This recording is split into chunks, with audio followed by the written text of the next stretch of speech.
Hello, my name is Ariana Baldovinos, and today I want to shed light on a critical issue in our schools, the lack of accessibility to mental health resources and education.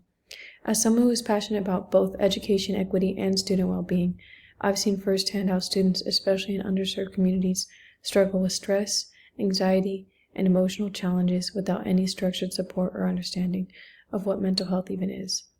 Did you know that according to the CDC, 1 in 5 children experience a mental disorder each year, yet most schools don't have the resources to address it? Even worse, many students internalize their struggles due to stigma and lack of education on what they're feeling. This is not just an emotional issue, it's an educational one. If students are not mentally well, how can we expect them to perform academically or socially? My big problem centers on this.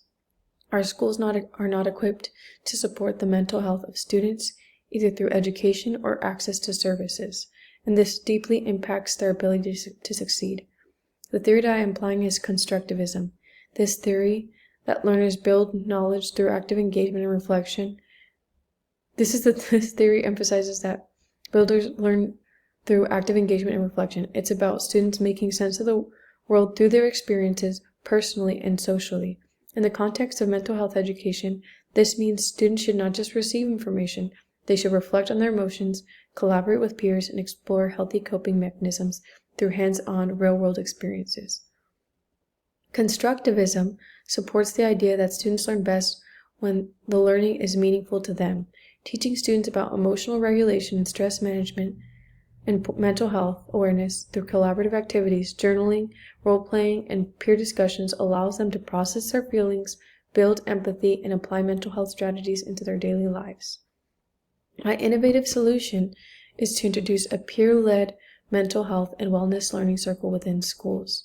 This circle would use art, storytelling, breathing techniques, and reflective journaling to create a space where students could co-create learning activities that make mental health concepts relatable and engaging. This would be using the constructivist approaches.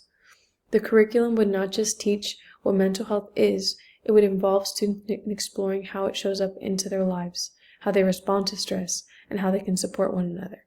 This allows them to construct meaning from their own lived experiences while building emotional intelligence.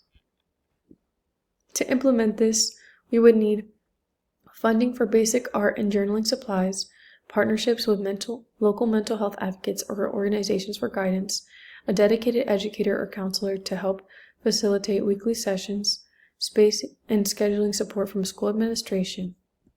The most important resource, though, is belief. Belief in the idea that students deserve to understand themselves and that mental health education is just as vital as math or science. Today I'm asking you for your support to help uplift this initiative. I need help securing the resources, partnerships that will make this vision a reality. Together we can change how students experience school, not just as a place of academics, but as a space for healing, growth, and self-discovery. Thank you for listening and for believing in the power of student-centered, emotionally conscious education.